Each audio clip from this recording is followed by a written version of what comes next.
où Vincent Roy et Philippe Guibert sont dans ce studio. Beaucoup de promesses, encore bonjour messieurs déjà. Bonjour. Beaucoup de promesses, on l'a entendu, avec évidemment le nerf de la guerre, les moyens pour la justice, Philippe Guibert. Mais oui, ça me paraît tout l'enjeu de ce début d'année pour Gérald Darmanin qui multiplie les opérations de communication, les annonces. Et on sait que si ces annonces veulent être autre chose que des annonces et trouver vraiment une application tout à fait concrète, il va falloir qu'il défende ses crédits devant Bercy et la ministre du Budget en particulier. Parce que qu'il a déjà rencontré, qu'il a déjà rencontré. Donc je pense que soit ces opérations de communication ont pour but, d'une certaine manière, de faire pression sur Bercy et sur le budget pour obtenir des crédits supplémentaires, auquel cas ces opérations de com auront été utiles, puisqu'ils auront des traductions concrètes. Si ce n'est pas le cas, ça aurait été de la communication. Pour vous, c'est de la communication, justement. S'il n'obtient pas les crédits qui sont nécessaires pour mettre en place vraiment, au-delà des mots, ce qu'il annonce, tout ça aurait été que de la communication et de la mauvaise communication. Vincent Roy, c'est vrai qu'on voit qu'il y a une petite pression qui s'opère de la part de Gérald Darmanin, c'est de bonne guerre. On le voyait déjà dire, écoutez, on m'a nommé ministre d'État, ça serait incohérent qu'on ne me donne pas les budgets qui vont avec le titre. Il a raison, il prêche pour sa paroisse. C'est en effet, je crois, ce qu'il brigue.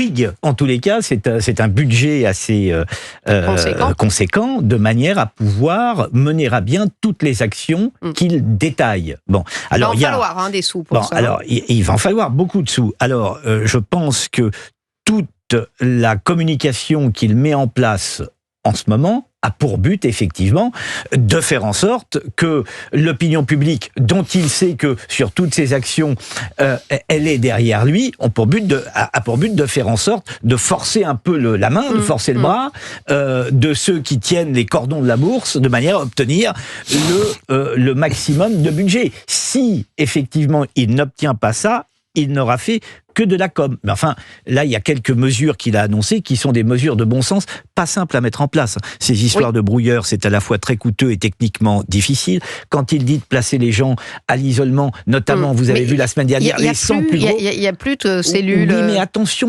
Pour l'isolement, ils vous le disent, les syndicats pénitentiaires. Oui, mais nous vivons quand même dans un état de droit. Placer les gens à l'isolement suppose quand même des procédures juridiques. Les gens qu'on veut placer en isolement ont aussi des avocats. C'est pas si simple de mettre quelqu'un à l'isolement comme ça, sur un coup de tête. Ça ne se fait pas comme ça dans l'état de droit dans lequel nous sommes. Et il n'y a plus de place, surtout, Philippe Guibert. Il n'y a plus de place.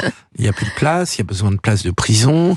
Il y aurait surtout besoin de revaloriser la fonction des personnels pénitentiaires. Alors ça, on n'en parle jamais, On n'en parle jamais, mais c'est peut-être un des nœuds du sujet.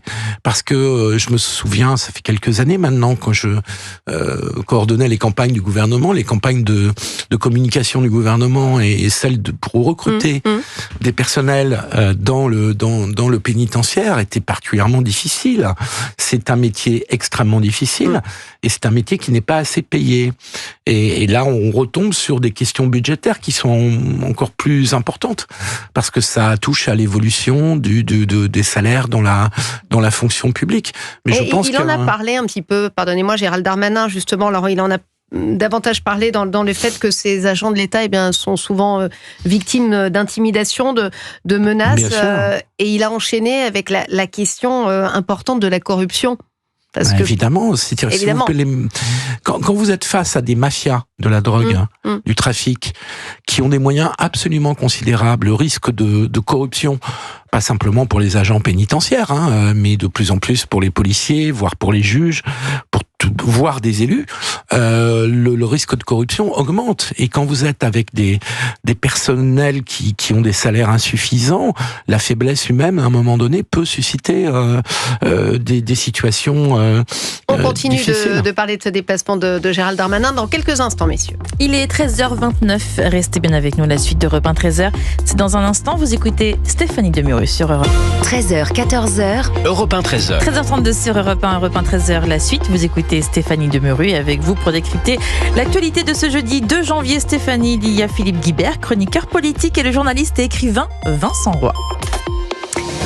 Et Philippe Guibert, il y a quelques instants, qui nous parlait des moyens colossaux qu'on doit mettre notamment pour contraindre ces narcotrafiquants qui sont d'ailleurs souvent, Vincent Roy, riches à millions, qui habitent souvent à l'étranger. Je disais que la plupart d'entre eux avaient des patrimoines immobiliers de plus de 10 millions d'euros, 50% effectivement de ces cibles habitent à Dubaï. Oui, et d'ailleurs dans l'une des déclarations de Gérald Darmanin, il ne vous a pas échappé qu'il préconise de taper au portefeuille, ce que peut-être on n'a pas assez fait jusqu'à maintenant, et je crois que suivre cette piste est effectivement frappé au coin du bon sens. Je crois que Alors ça suppose quand même une coopération internationale nourrie. Alors il va se rendre, je crois, à Abu Dhabi et à Dubaï prochainement, le garde des Sceaux. S'attaquer au narcotrafic, c'est pas effectivement, c'est un travail d'ampleur.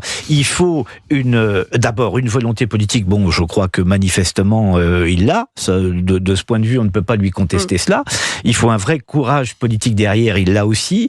Je pense qu'il nous faudrait se doter de manière à coordonner tous les mouvements d'un pôle narcotrafic, comme il y a un parquet anti-narcos, c'est prévu. Je laisse terminer, mais c'était prévu dans l'avant-projet de loi qu'avaient préparé Retailleau et Migaud, et que même Éric Dupond-Moretti avait envisagé. Voilà, ça c'est fondamental. Je crois que c'est fondamental pour coordonner. Alors on va voir quand est-ce qu'il va voir le jour. Je trouve, à mon sens, que tout cela n'a que trop tardé. Vraiment, il aurait fallu agir un petit peu d'ailleurs à la manière qu'ont eu d'agir, et on les plagie d'une certaine façon, qu'ont eu d'agir les Italiens. Alors exactement. C'est ça l'idée. Vous pouvez peut-être rappeler justement l'action qui a été menée en Italie. Alors il y a deux actions qui ont été menées en Italie contre la mafia, et c'est effectivement un parquet anti-mafia. Donc là on peut les copier avec un parquet anti-narco. Et puis le statut du repenti. Ça c'est très très important. C'est les deux pôles, si vous voulez, qu'on a emprunté à nos amis transalpins, et ça me paraît capital. Ça n'était pas mis en place en France. On peut souhaiter que ça le soit dans un délai assez bref, et je crois que tout le monde, enfin là-dessus, je crois qu'il n'y a pas de débat politique. Il me semble que tout le monde s'accorde. Un des rares succès en Europe, dans un État démocratique, pas un État autoritaire, c'est la lutte contre Cosa Nostra en Sicile. Voilà. Les Italiens n'ont pas réussi contre toute leur mafia, il en reste, mais Cosa Nostra en Sicile a quand même été très profondément affaiblie en prenant des mesures particulière en matière judiciaire que Vincent vient d'évoquer, le parquet spécialisé et le statut du repenti notamment.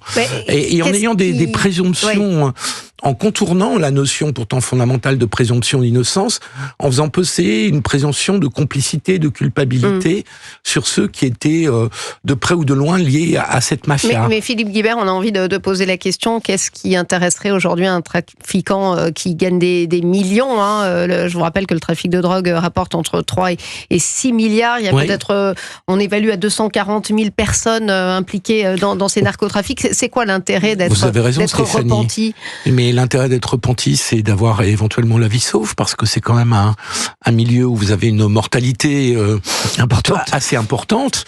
Il peut arriver pour des personnes qui, dans leur jeunesse, sont parties dans une très mauvaise direction, de se dire à un moment donné, mais j'ai envie de mener une vie normale, j'ai envie de fonder une famille, j'ai envie de vivre normalement et en paix. C'est-à-dire que vraiment ça a marché en Italie avec Cosa Nostra, et je vois pas pourquoi ça ne marcherait pas. Enfin, il faut au moins l'essayer avec les mafias de la drogue. C'est vrai qu'on a des gamins qui ont 14, 15, 16 ans, qui prennent des risques insensés pour gagner effectivement 3 à 4 000 euros par mois, c'est-à-dire plus que le salaire médian pour des gamins qui sont souvent sortis du système scolaire, même si la scolarité est obligatoire jusqu'à 16 ans.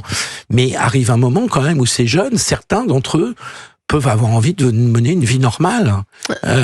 Faut pas totalement désespérer de l'humanité, d'autant plus que même si les mafias de la drogue sont extrêmement puissantes, extrêmement cruelles, mais Cosa Nostra était pas très gentil non plus.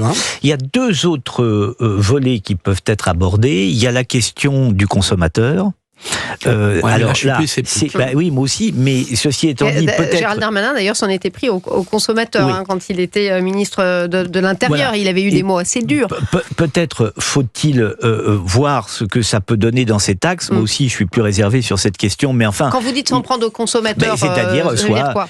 soit augmenter les amendes pour ceux qui consomment. Voilà, il y a tout ce volet-là.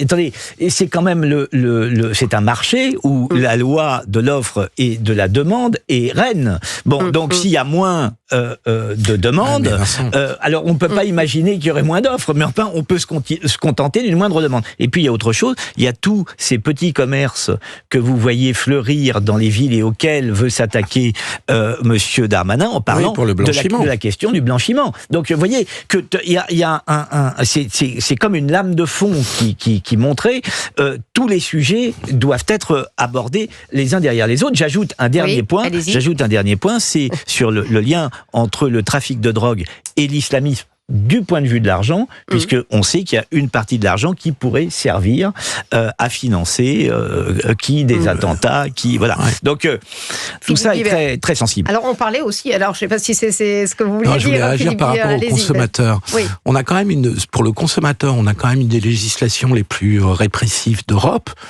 et c'est un échec puisque la France est le pays parmi le plus consommateur d'Europe aussi sur le cannabis. Je crois même qu'on est en tête.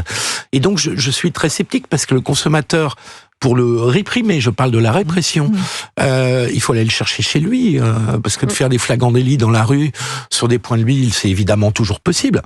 Mais enfin, l'essentiel de la consommation se fait dans des domiciles privés, dans lesquels les policiers vont pas débarquer comme ça chez les gens pour contrôler qu'ils sont pas en train de fumer un pétard ou de consommer de la cocaïne.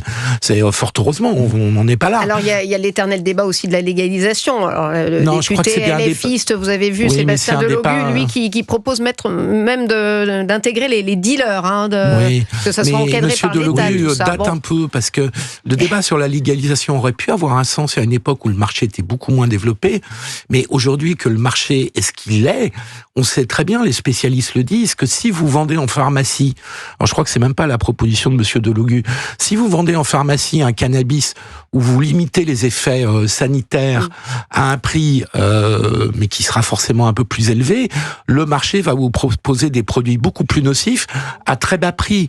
Et donc le débat sur la légalisation aurait pu se poser il y a 20 ans. Il est dépassé, oui. Je crois qu'il est dépassé par l'énormité du marché, son développement, son extrême souplesse. Enfin là, je parle du point de vue économique. C'est une entreprise économique d'une très grande souplesse. C'est du capitalisme à l'état brut et brutal. Et donc, je crois que ce débat est dépassé.